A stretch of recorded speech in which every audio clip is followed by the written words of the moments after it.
앞선 부분에서는 성부 하나님의 구원 계획에 대해서 말씀드렸는데요. 오늘 말씀은 예수 그리스도의 구원 성취에 대한 말씀입니다.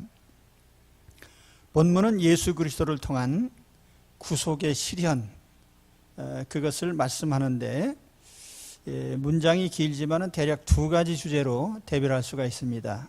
첫째는 예수 그리스도의 완전한 속죄, 완전한 구원. 그리고 두 번째는 하나님이 예정하신 그 예정의 실현, 즉 장차 만물과 인간이 어떻게 통합되어 가는가 하는 것을 말씀하고 있습니다. 먼저 첫 번째 주제, 예수 그리스도의 완전한 구속에 대해서 말씀을 나누겠습니다. 본문 7절에서 9절까지 말씀을 보면 주된 내용은 완전한 속죄, 완전한 구원입니다. 예수님은 십자가에서 완전하게 속죄하셨고 또 그를 믿는 모든 사람들을 완전하게 구원하셨습니다. 우리는 그리스도 안에서 그의 은혜의 풍성함을 따라 그의 피로 말미암아 속량 곧 죄 사함을 받았느니라. 이는 그가 모든 지혜와 총명을 우리에게 넘치게 하사 그 뜻의 비밀을 우리에게 알리신 것이요 그의 기뻐하심을 따라 그리스도 안에서 때가 찬 경륜을 위하여 예정하신 것이니.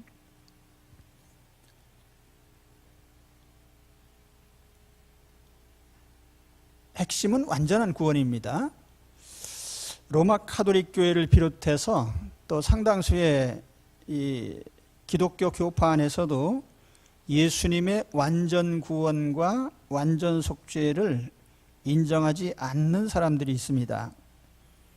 이게 무슨 말인가 하면은 예수님이 십자가에서 우리 죄를 속죄하시기 위해서 돌아가셨다 해도 사람이 이 구원을 받아들이지 않고 구원 진리를 협조하지 않으면 구원이 이루어지지 않는다 하는 얘기예요. 이런 생각을 교리적으로는 신인 협동설이라고 합니다. 우리가 구원받아 하나님 자녀가 되는 그 일이 하나님의 독단적인 역사가 아니고 인간의 호응이나 협조에 의해서 구원이 이루어진다는 거예요.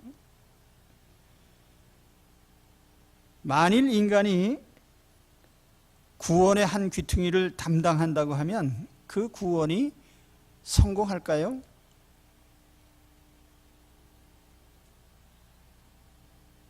구원받지 못할 확률이 100%입니다. 왜냐하면 인간은 자력으로 자기 자신을 온전한 믿음으로 이끌 수 없어요. 자력으로 믿음을 가지거나 자력으로 믿음을 지탱할 능력이 거의 없습니다. 1986년 1월 28일 7명의 승무원을 태운 우주 왕복선 챌린저호가 발사된 지 73초 만에 공중 폭발을 했습니다. 그 승무원 전원이 사망을 했어요. 왜 이런 일이 벌어졌을까? 직접적인 원인은 로켓 부스터 안에 누출을 방지하는 고무로 만든 그 오링이라는 게 있는데 그것이 온도가 낮아져서 재구시를 못했다는 거예요.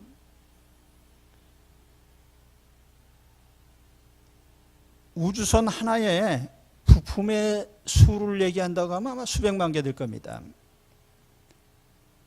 자, 부품 하나의 불량률을 그러니까 뭐라고 해야 되나요? 불량이 날 확률을 1%라고 할까요? 99%가 온전한 부품이라고 가정을 했을 때 부품의 수를 예를 들어서 100개로 늘리면은 그 0.1%가 합쳐져서요. 실제로 그 신뢰도가 36% 정도로 떨어집니다. 99%의 신뢰도를 가진 부품을 100개를 모아놓으면 신뢰도가 절반 이하로 팍 떨어진단 말이에요. 만일 그 부품 수가 10,000개가 되고 10만 개가 되고 100만 개가 된다고 하면은 신뢰도는 왕창 떨어지는 거예요. 이런 원리를 우리 구원에 적용해 본다고 하면은, 자, 예수님이 십자가에서 내 죄를 대신하여 죽으셨습니다. 이 사실을 믿으면 구원받습니다. 그런데 이런 구원의 과정 중에 사람에게 가령 믿음으로 호응해 올 수 있는 가능성, 또 회개할 능력, 이런 걸 다 감안해서 인간의 호응도를 99%라고 가정했을 때에도 사실은 그 1% 때문에 우리는 구원이 이루어지지 않습니다.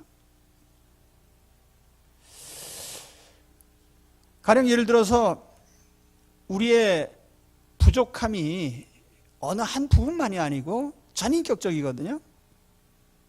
예를 들면 인간의 도덕성 부족, 양심불량, 의지박약, 지혜 부족, 지식과 판단력의 부족, 불완전한 성품, 죄를 좋아하는 성향, 주변 환경에 약한 이런 인간의 모습, 하여튼 이런 변수들을 다 통합해서 생각한다고 하면은 우리가 믿음에 실패할 가망성이 훨씬 더 많은 거예요. 그래서 하나님은 인간에게 구원을 맡기시지 않으셨어요. 전적으로 하나님의 주권으로 구원하신 겁니다. 그래야 우리의 구원이 온전해지는 거예요. 지금 제가 교리를 얘기하는 게 아니라 성경의 구원에 관한 가르침, 오늘 말씀이 우리에게 알려주는 바가 바로 그것이라는 거예요. 감사하게도 하나님은 우리의 구원을 우리에게 맡기지 않으셨습니다. 창세전에 구원을 계획하시고 구원할 사람을 택하셨습니다. 또 이러한 택한 사람들을 위하여 예수님이 때가 참회라고 오늘 말씀에도 나오지만 정한 시기에 정확하게 오셔서 속죄를 이루셨습니다. 이와 같이 예수님께서 택한 사람들을 위해서 속죄하신 것을 요한 칼빈은 뭐라고 했냐면 제한 속죄라 이런 말을 썼습니다. 제한 속죄, 리미티드 아톤먼트라고 합니다. 리미티드라는 건 제한되어 있다는 거예요. 아톤먼트 혹은 리뎀프션이라는 말은 속죄,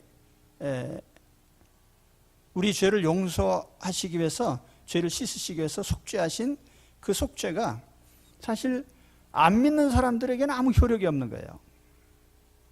예수님 안 믿는 사람들에게는 전혀 상관없잖아요. 예수님 십자가 죽으셨어도요.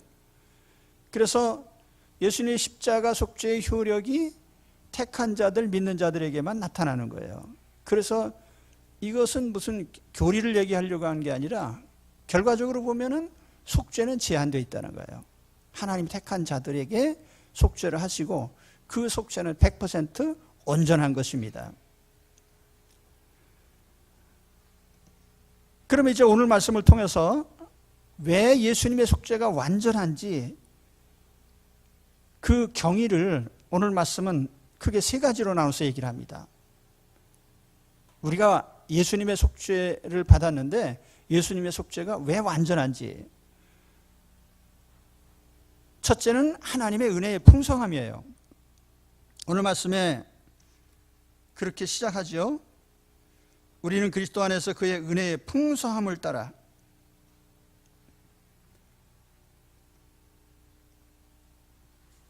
하나님은 은혜가 풍성하신데 우리가 완전하게 속죄받을 때까지 완전한 용서를 위해서 제한 없는 그런 은혜를 베푸십니다. 자, 하나님의 은혜가 어느 정도 풍성하냐면 자기의 죄 없는 아들을 죽음에 내줄 만큼. 여러분, 남을 위해서 희생해 보셨습니까? 남을 위해서 기꺼이 목숨을 내놓으실 의향이 있으세요? 근데 내가 목숨을 내놓을 대상이 의인이 아니고 말도 안 듣고 거역하고 고마움도 모르는 아주 파렴치한 그런 인간을 위해서 목숨 내놓으시겠어요? 내 목숨이란 몰라도 내가 아끼는 그 아들의 목숨을 내줄 수 있겠습니까? 그만큼 하나님은 은혜가 풍성하시단 말이에요.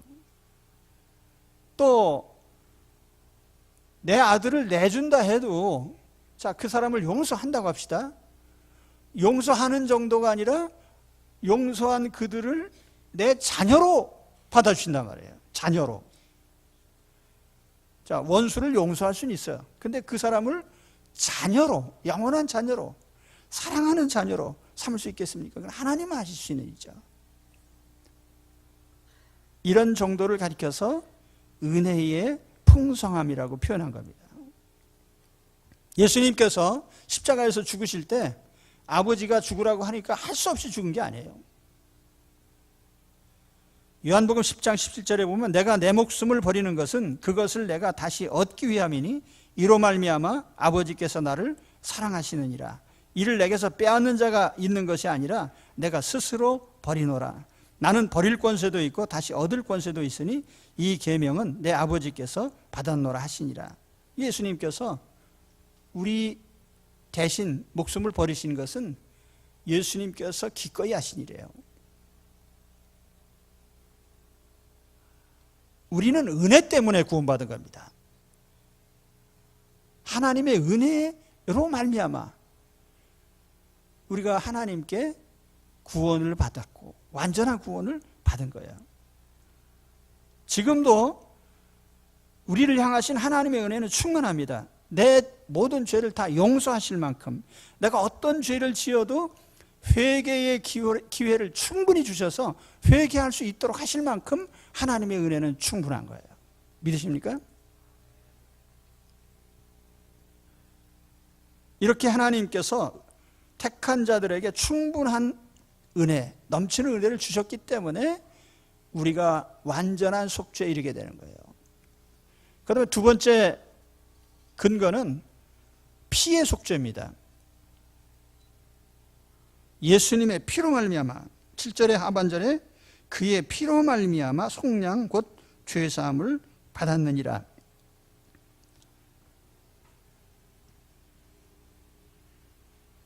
피는 생명 희생을 의미합니다. 구약 제사에 보면은 모든 제사에 피 흘림이 있어요. 그런데 여기서 중요한 건 제물의 종류가 아니에요. 뭐 소를 드리거나 양을 드리거나 염소를 드리거나 비둘기를 드리거나 중요한 거는 피 흘리는 거예요. 그 피 흘림은 생명을 대신하는 걸 의미하는 겁니다. 그 구약 시대에 이 피 흘렸다는 게 뭘 의미하는 거죠? 하나의 모형이고 그림자인데 그럼 실체는 뭐냐? 실체는 예수님 십자가 죽으심을 나타내는 거예요. 그러니까 구약 시대 제물에 의한 속죄라고 하는 것은 예수님의 십자가 속죄를 모형적으로 나타낸 거예요. 히브리서에서 그래서 구약 시대에 드렸던 희생 제사를 모형과 그림자라 그렇게 얘기를 합니다. 그 실체는 예수님이에요. 오늘 우리는 이 실체이신 예수님의 피의 속죄로 말미암아 모든 죄를 용서받았습니다. 그럼 얼마만큼 많은 죄가 용서받았을까? 여러분, 내 죄가 얼마만큼 용서받은 것 같습니까? 죄의 범위로 본다고 하면 내가 살아가면서 지는 모든 죄를 다 포함하는 거예요. 살인, 간음, 도둑질, 사기, 거짓말, 모든 도덕적, 윤리적인 죄를 다 포함하고 또 하나님을 부인하거나 하나님을 대적하거나 또는 우상 숭배를 하거나 이런 모든 신앙적인 죄들, 모든 죄를 다 포함하는 거죠. 마음에서 생각으로 지은 죄, 남을 해친 죄, 말로 지은 죄, 하나님의 법을 위반한 모든 죄들이 다 용서되는 거예요. 또 죄를 지은 시기로 본다고 하면 과거와 현재와 미래의 죄를 다 포함하는 거죠. 물론 예수님 믿기 전에 내가 저질렀던 죄들은 다 용서받은 건 물론이죠. 또 현재 내가 짓고 있는 모든 죄들도 용서받은 거예요. 하이델베르그 신경에 보면 우리가 예수 믿은 후에 죄를 안 짓습니까? 여전히 죄를 짓습니다. 죄의 빈도수가 낮아진 것뿐이지 여전히 죄를 누적시켜 간단 말이죠. 이런 죄를 다 용서하는 거예요. 내가 앞으로 살아가면서 지을 죄, 우리가 이 땅 떠날 때까지 살아가면서 내가 지을 모든 죄에 대한 속죄예요. 할렐루야. 그러니까 우리 일생의 죄를 다 용서받은 겁니다. 그래서 궁극적으로는 하나님 앞에 설 때에 아무 죄도 없는 자로, 성결한 자로, 완벽한 자로 하나님 앞에 서게 하는 것이 이 속죄의 목적이에요. 그러니까 예수님을 통해서 내가 속죄받은 것이 과거의 죄만이 아니고 현재의 죄만이 아니고 앞으로 다가올 내가 지을 죄까지 다 포함해서 모든 죄를 다 용서하신 거예요. 근데 이 사실을 잘못 인용한 것이 구원파예요. 아, 우리는 일생의 죄를 다 용서받았으니까 아무리 죄를 지어도 지옥에는 안 가. 그러니까 마음대로 살아. 요 따위 생각을 하면은 안 된단 말이에요. 분명히 죄는 죄죠. 그죠? 용서받는다고 해서 죄를 계속 짓겠어요? 그러니까 사도 바울이 은혜를 풍성하게 하기 위해서 죄를 더 하겠느냐 그런 얘기를 했죠. 그따위 생각을 하는 사람들이 기독교 역사에 있었어요. 용서받았으니까 마음대로 살아라. 그건 아니죠. 그러나 어쨌든 중요한 것은 예수님의 속죄는 우리 일생의 모든 죄를 다 포함하고 있다는 걸 우리는 깨달아야 됩니다. 그렇기 때문에 완전 속죄가 되는 거예요. 아시겠습니까? 그 다음에 세 번째, 우리가 완전한 속죄와 구원에 이르게 된 것이 넘치는 지혜와 총명을 주신 결과예요. 8절에 보면은 이는 그가 모든 지혜와 총명을 우리에게 넘치게 하사 그 뜻의 비밀을 우리에게 알리신 것이요. 자, 지혜와 총명을 주셔서 비밀을 알게 하셨다. 아까 제가 말씀드렸잖아요. 인간이 자기의 부족한 인성과 품성과 능력을 가지고 신앙을 유지할 수 있겠나? 유지할 수 없단 말이에요. 그런데 가장 중요한 건 뭐냐면 변함없이 예수님을 구주로 믿고 지속적으로 의지할 수 있겠느냐? 예수님께서 갈보리 십자가에서 돌아가시고 속죄를 하셨다 해도 가장 중요한 문제는 이 사실을 각 사람이 마음에서 깨닫고 예수 그리스도를 구주로 믿고 의지하는 게 중요한 거예요. 그런데 예수님이 누군지 모르고 예수님을 구주로 믿는 결단을 못한다면 그럼 우리는 신앙 가질 수 없잖아요. 말하자면 저쪽에서 방송국에서 송신을 하고 있는데 수신기가 고장나가지고 수신이 안 되면 안 되는 거 아니에요. 바로 그 부분이 오늘 말씀에 말씀하는 지혜와 총명을 주셨다는 의미예요. 이해가 되십니까? 여기 지혜와 총명은 세상 살아가는 삶의 지혜, 총명 이걸 말한 게 아니에요. 복음을 이해하고 믿고 의지할 수 있는 그 지혜와 총명을 얘기하는 거예요. 그래서 오늘 말씀에 보면 비밀을 깨닫게 한다고 그랬거든요. 비밀. 구약시대에는요, 복음이 비밀이었어요. 어느 분이 메시아인지 구약시대 사람들은 몰랐어요. 그래서 세례 요한이 예수님을 소개하러 온 구약의 마지막 선지자였던 세례 요한조차도 예수님을 세상에 소개하러 왔는데 예수님이 정말 메시아인지 의문이 들어서 어떻게 했어요? 감옥에서 예수님께 제자들 보내가지고 오실 그리스도가 당신입니까? 다른 메시아를 기다려야 됩니까? 이렇게 질문했잖아요. 그런데 우리는 우리 하나님께서 지혜와 총명을 주셔서, 지혜라고 하는 건 어떤 면에서는 이해력을 의미하는 거예요. 총명이라는 건 판단력이에요. 뭘 결정할 수 있는 판단의 근거가 되는, 예수님이 우리의 구주시다라고 하는 이해와 판단, 그래서 예수님을 구주로 믿고 의지하기로 결단하는, 그걸 가능하게 한 것이 하나님이 우리에게 지혜와 총명을 주셨기 때문에, 복음을 이해하고 알아듣는. 이제 이해가 되십니까? 그래서 하나님이 우리에게 그런 지혜와 총명의 정신을 주셔서 우리가 예수님을 알고 믿게 됐기에 우리가 완전한 신앙에 이르게 된 거예요.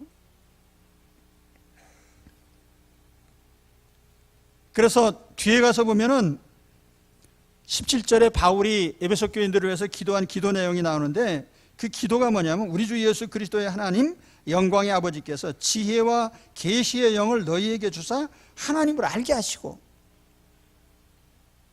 알아야 면장을 하는데 우리가 어떻게 알아요?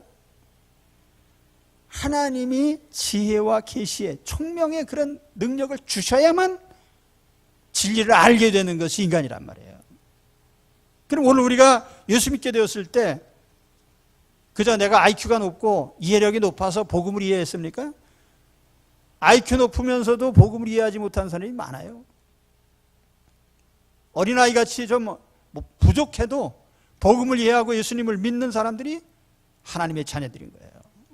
그게 바로 오늘 말씀에 나온.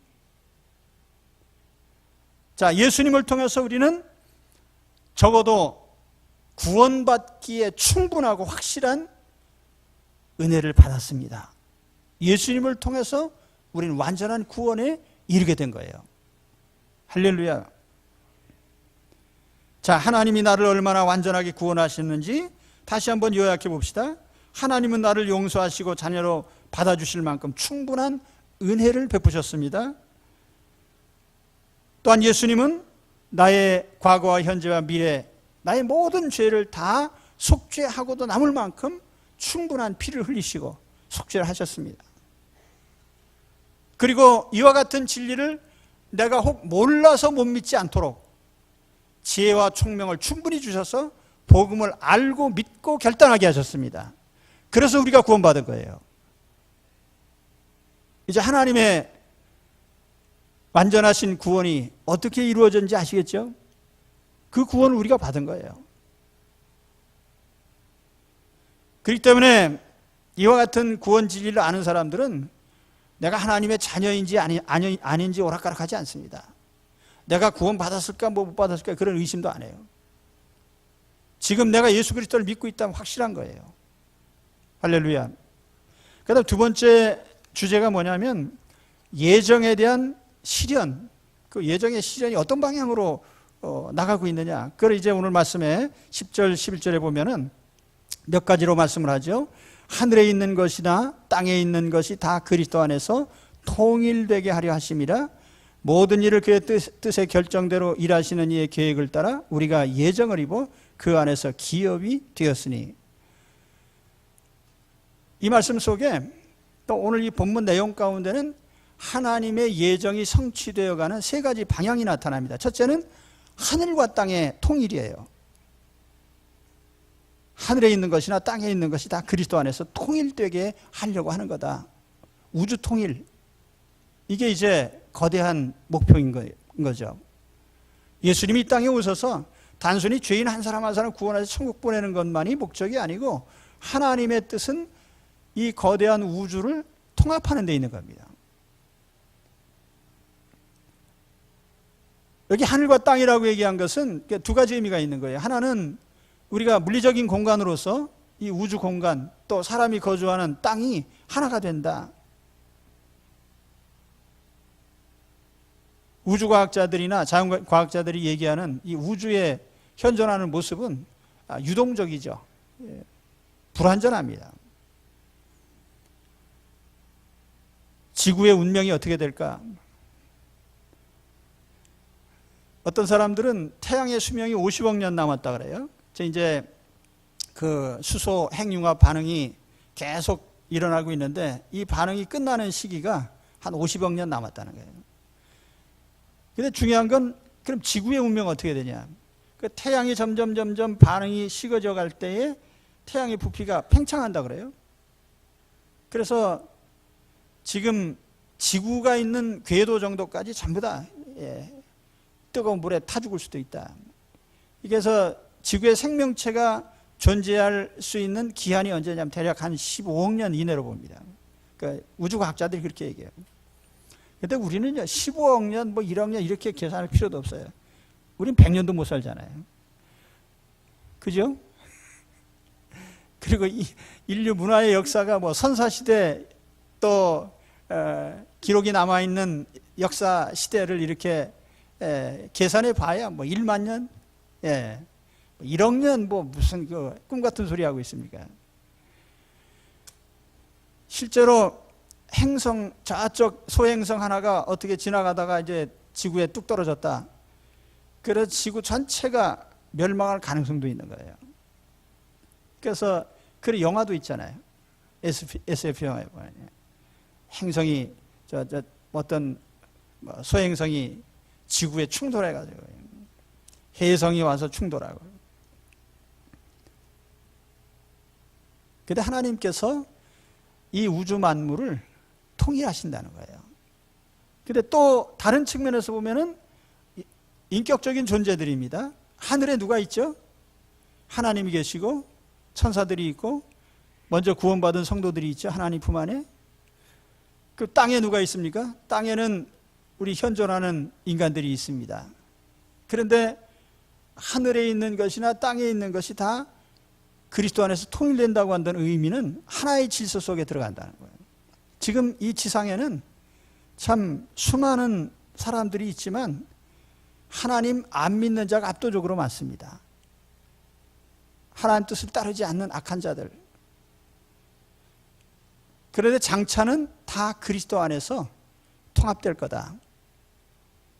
정리가 될 거다 그 말이에요. 태초에 우주 만물은 아주 질서정연했죠. 아담이 타락한 이후로 자연계에 이상이 오고 격변이 왔죠. 하나님과 인간의 관계가 깨졌어요. 아담은 하나님의 낯을 피하여 숨고 하나님은 아담을 에덴 동산에서 쫓아내셨어요. 자연 환경이 악화돼서 천재지변이 일어나고 소산물을 제대로 내지 않고 얼굴에 땀이 흘려야 먹고 사는 그런 환경이 됐습니다. 또 인간 관계로 본다면 가인은 자기 친동생을 돌로 쳐 죽일 정도로 인간의 심성이 악화됐어요. 점점 악한 모습으로 인간 관계가 깨지고. 말세가 되면 어떻게 되느냐? 말세는 이게 점점 심화돼요. 제가 어렸을 적에는요, 누가 대한민국에서 살인사건 났다 그러면 신문에 대서특필돼요. 그런 일이 그렇게 많지 않았거든요. 지금 어떻습니까?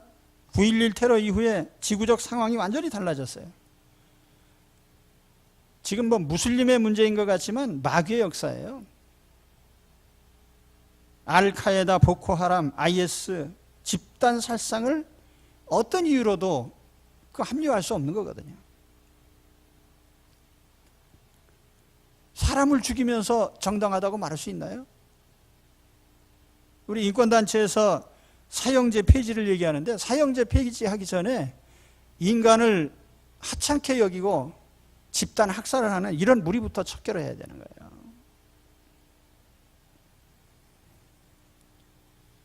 미국에서는 총기 난사로 말미암아 수많은 사람들이 이유 없이 죽어갑니다. 우리 저 북쪽에는 김정은이라는 작자가 핵무기를 만들어가지고요. 어떤 사람들은 저 핵무기가 방어용이라고 자꾸 이렇게 주장을 하는데 김정은이는요 서울에 터뜨리겠다고 그래요. 서울에. 공갈치잖아요. 그래도 따스하겠네 그러고 가만히 계시겠습니까?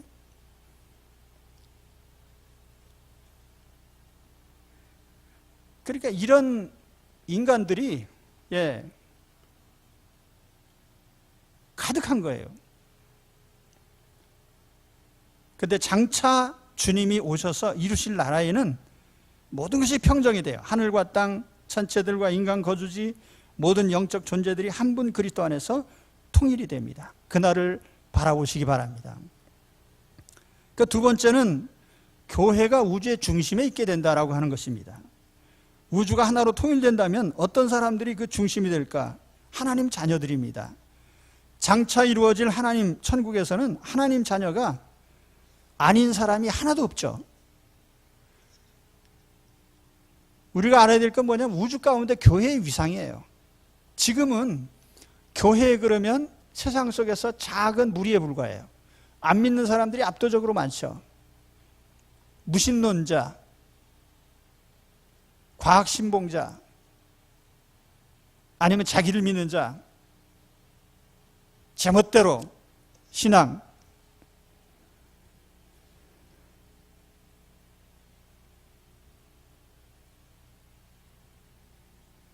그러나 교회를 우습게 보면 안 돼요. 교회는 장차 우주의 중심이 될 겁니다. 오늘 말씀에도 보면은 하나님의 기업이 되게 하신다. 11절에 모든 일을 그의 뜻대로 결정대로 일하시는 이의 계획을 따라 우리가 예정을 입어 그 안에서 기업이 되었다. 기업이라는 거 아시잖아요. 그 영문 성경은 인헤리턴스입니다. 상속재산이라는 뜻이에요. 우리 성도가 하나님 소유의 상속재산. 상속재산이라는 건 뭐냐면 계속 이어간다는 뜻이에요.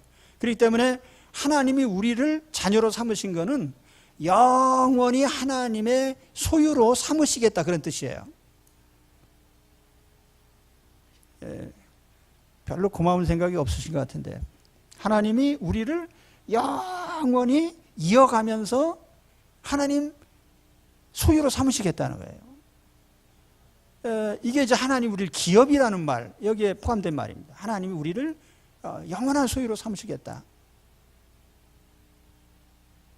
또 하나님 우리에게 너희는 나를 소유해라. 이걸 이제 신비적 소유 관계라고 합니다. 하나님 우리를 소유하시고 우리는 하나님을 소유한. 그래서 우리가 하나님 나라의 중심이 되는 거예요. 우리가 하나님 나라의 중심이 돼요.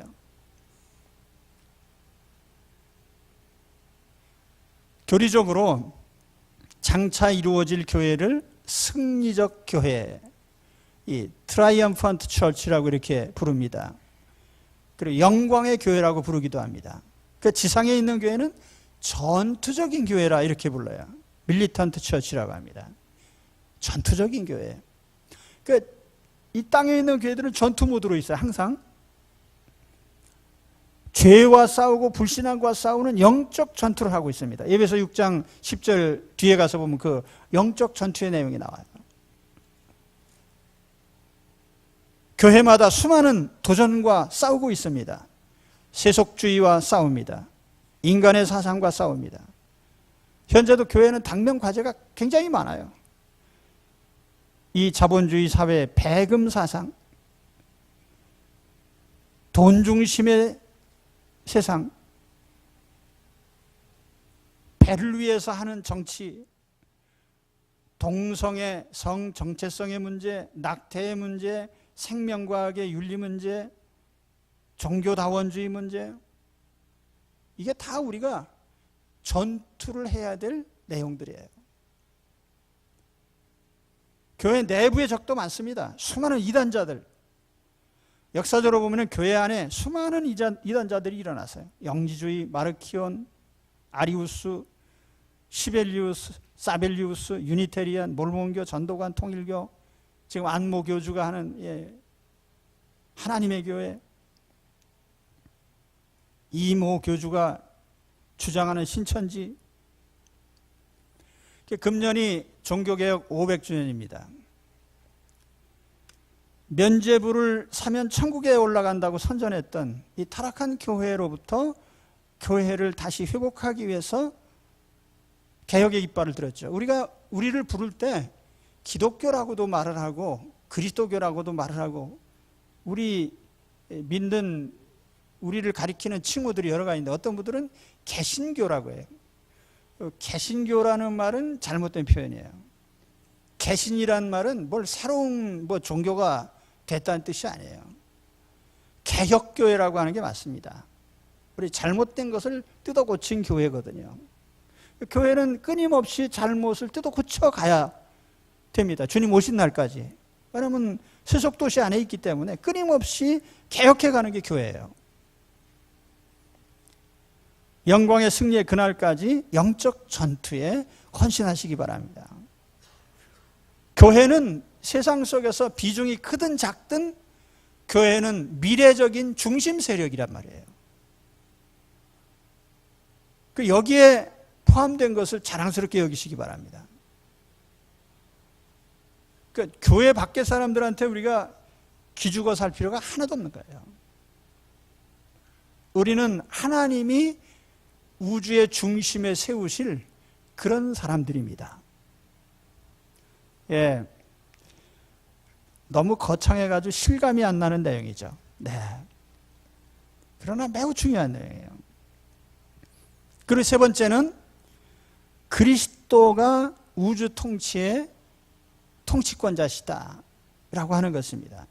장차 우주의 중심이, 자, 교회가 우주의 중심이 된다면 그 교회의 머리는 예수님이시다.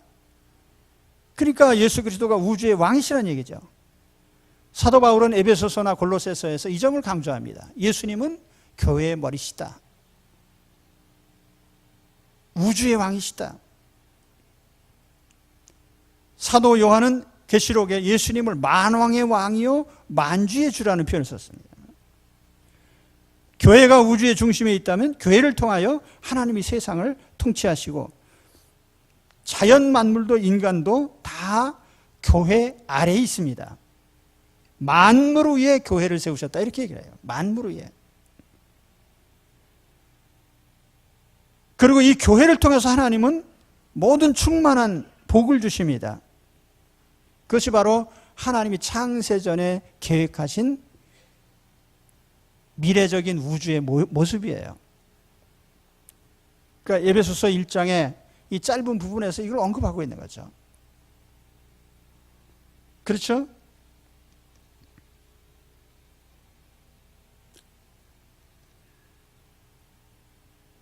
(2018년에) 우리 교회 표어는 예수 그리스도로 충만한 교회입니다. 그 에베소 1장 23절에 보면은 교회는 그의 몸이니 만물 안에서 만물을 충만하게 하시는 이의 충만함이니라. 모든 충만이 그리스도 안에 있고 그 그리스도가 머리 되신 그 공동체가 교회입니다. 교회를 통하여 충만한 삶에 이르는 것이 그리스도인의 복이죠. 그러니까 충만한 삶은 어디서 얻어요? 예수 안에서. 예수님 어디 계세요? 교회 안에. 그래서 교회는 우주의 중심이고 교회의 머리는 예수님이시다. 전체의 그림이 나옵니까? 미래적인 세계에 대해서. 이게 이제 오늘 그 하나님께서 예정하신 우주와 교회와 세상의 관계입니다. 자, 그럼 마지막으로 우리가 이와 같은 하나님의 구원 역사 또 하나님이 이루어 가실 일에 대해서 우리가 할 일이 뭐죠? 앞서서 우리 성부 하나님 할 때 마지막에 했잖아요. 찬송으로 응답하는 것. 오늘 우리가 오늘 말씀 듣고 그럼 우리는 어떻게 하면 되지? 찬송하시면 돼요. 찬송하시면. 그래서 이 삼일체 하나님 얘기하면서 계속 찬송하리로다. 3절에 찬송하리로다. 그죠? 6절에 은혜의 영광을 찬송하게 하려는 것이라. 12절에도 그의 영광의 찬송이 되게 하려 하십니다. 14절에도 그의 영광을 찬송하게 하려 하십니다. 이게 이제 우리가 구원받은 아주 큰 목적이에요. 그런데 오늘 12절에서 특별히 표현이 좀 다릅니다. 여기 뭐라고 되어 있습니까? 이는 우리가 그리스도 안에서 전부터 바라던 그의 영광의 찬송이 되게 하려 하심이라. 이 부분에서 뭐가 좀 다르죠?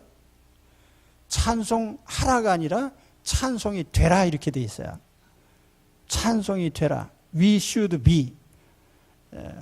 영문 킹제임스에 보면 그렇게 번역해요. 우리는 되어야 한다. 뭐가요? 찬미가 찬송이 되어야 한다.